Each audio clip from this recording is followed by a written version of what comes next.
Hello friends, welcome to my YouTube channel brain wave center. ये lecture आपका first होने वाला है बीएससी थर्ड सेमेस्टर मैथ का। तो इसमें हम देखते हैं फर्स्ट यूनिट जो है हमारा इक्विवेलेंस रिलेशन था। मैंने कल के वीडियो में सिलेबस डिस्कस कर लिया था। आप सभी को पता होगा कि ये यूनिट फर्स्ट का नेम क्या था, चैप्टर क्या था, क्या क्या पढ़ना था हमें। सो चलिए चलते हैं। फर्स्ट जो है इक्विवेलेंस रिलेशन था, तो उसमें फर्स्ट टॉपिक हमारा क्या है, इक्विवेलेंस रिलेशन क्या होता है। तो देखते हैं कि इक्विवेलेंस रिलेशन का क्या आता है। 2 मार्क्स में डेफिनेशन लिखने को आता है। तो डिफाइन कीजिए कि इक्विवेलेंस रिलेशन क्या है, ऐसा एग्जाम में लिख के देगा। इक्विवेलेंस रिलेशन और रिलेशन आर, एक relation R on a set A, यानी कि कोई भी सेट ए हो गया जिसमें कि आर कोई भी रिलेशन है, is said to be an a equivalence relation. तो उसे हम क्या कहेंगे, इक्विवेलेंस रिलेशन तब कहेंगे इफ़ यदि इट इज़ रिफ्लेक्सिव, यानी कि वो रिफ्लेक्सिव हो, सिमेट्रिक हो एंड ट्रांजिटिव, यानी कि ये तीनों होना चाहिए। वो रिलेशन क्या क्या होना चाहिए, पहले तो रिफ्लेक्सिव होना चाहिए, सेकंड सिमेट्रिक होना चाहिए एंड थर्ड ट्रांजिटिव होना चाहिए। First is the reflexive, second is the symmetric and third is the transitive.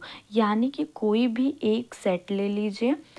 Suppose that मैंने एक सेट ले लिया, उसमें कोई भी रिलेशन आपका आर है, तो वो आर जो है वो किस किस प्रॉपर्टीज़ को होल्ड करना चाहिए, symmetry, reflexive, symmetric and transitive. ये थर्ड प्रॉपर्टी अगर होल्ड करेगी तो वो कौन सी रिलेशन बन जाएगी, इक्विवेलेंस रिलेशन। आई होप आप सभी को समझ में आ गया होगा।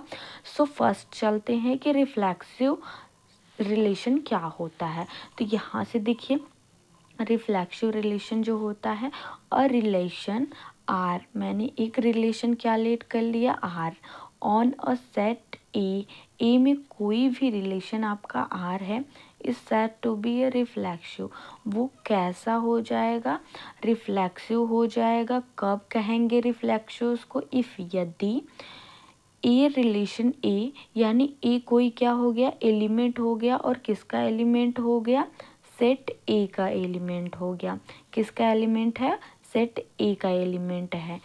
तो A relation A for all A belongs to A, यानी कि जो ए मैंने सेट माना था, कोई भी सेट मैंने ए माना था, उसका एलिमेंट क्या है, ए है, वो बिलोंग कर रहा है सेट ए में। दैट इज, तो ए कॉमा ए, यानी कि ए जो हमारा एलिमेंट्स है, और ए एलिमेंट, यानी कि ए एलिमेंट्स किस में बिलोंग करना चाहिए, ए कॉमा ए रिलेट करना चाहिए आर में, यानी कि रिलेशन आर में। तो for every element of A belongs to A, तो इसे हम क्या कहेंगे, रिफ्लेक्सिव रिलेशन। यानी कि आप सभी को समझा दूं मैं, अगर सपोज दैट मैंने ए कोई सेट माना जिसमें कि ए कोई एलिमेंट है, ओके सॉरी आप सभी को नहीं, ए कोई भी सेट माना मैंने जिसमें कोई एलिमेंट ए है। अगर एलिमेंट ए का रिलेशन,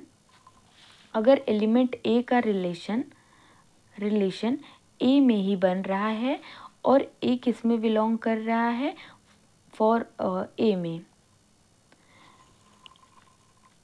आप सभी को समझ, मैंने कोई सेट ए माना जिसमें कि कोई एलिमेंट स्मॉल ए माना, और ए का रिलेशन ए में अगर हो रहा है तो वो कैसा रिलेशन हो जाएगा, रिफ्लेक्सिव। वो कैसा रिलेशन हो जाएगा, रिफ्लेक्सिव। आई होप आप सभी को रिफ्लेक्सिव रिलेशन समझ में आ गया होगा। सो चलिए चलते हैं सेकंड रिलेशन जो हमारा था, सिमेट्रिक रिलेशन। और relation on a set of A, same वैसे ही मानेंगे कि कोई एक रिलेशन मान लेंगे जो कि यह हमारा आर है, और किस सेट में है, ए में है, is said to be a symmetric. हम सिमेट्रिक कहेंगे, कब कहेंगे, इफ़ ए जो कोई भी एलिमेंट ए भी है वो किस में बिलोंग कर रहा है, सेट ए में। तो ए रिलेट कर रहा है किस में, ए रिलेशन बी, यानी कि ए रिलेशन बी, तो बी रिलेशन ए हो, that is a A B A किस में बिलोंग कर रहे हैं, आर में। यहाँ देखिए, अगर मैंने कोई सेट ए माना, आप सभी को दिख रहा है, अगर मैंने कोई भी सेट ए माना, वेट करिए थोड़ा, हाँ जी, अगर मैंने कोई सेट ए मान लिया, ओके, ए कोई सेट है जिसमें कि ए और बी 2 एलिमेंट्स बिलोंग करते हैं, ओके। सो अगर ए रिलेट कर रहा है, यानी कि ए का रिलेशन बी से हो और बी का रिलेशन ए से हो, तो इस रिलेशन को हम क्या कहेंगे? ये हमारा कैसा रिलेशन है? सिमेट्रिक रिलेशन है, ओके, सिमेट्रिक रिलेशन है। यही क्या कहता है हमारा? Symmetric relation. थर्ड क्या है हमारा? Transitive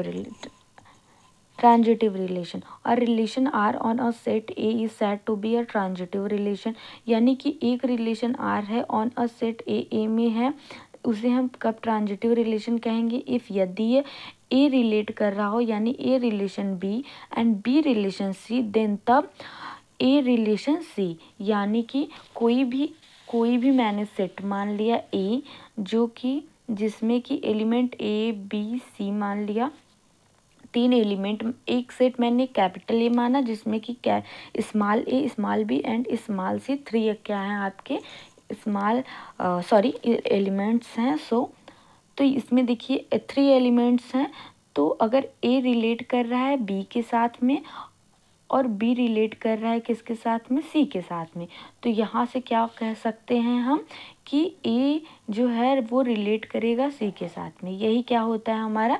transitive relation. I hope समझ में आ गया होगा कि रिफ्लेक्सिव रिलेशन और ट्रांजिटिव ये सभी क्या होते हैं। तो मैं यहीं पर वीडियो को एंड करती हूँ। आई होप आप सभी को समझ में आ गया होगा।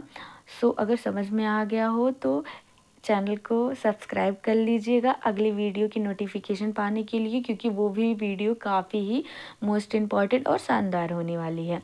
तो चैनल को सब्सक्राइब ज़रूर से कर लीजिएगा और चैनल को ज़रूर से ज़रूर शेयर कीजिए ताकि हमारी फैमिली बड़ी बन सके और आप सभी की काफ़ी दोस्तों की मदद हो सके मेरी इस छोटी सी वीडियो के द्वारा। अगर आप सभी को पसंद आ रही हो लेक्चर तो लाइक कीजिएगा और एक छोटा सा कमेंट ज़रूर कर जाइएगा कि ये वीडियो आपको कैसी लगी। तब तक के लिए आप सभी पढ़ते रहिए, खुश रहिए। Thank you so much.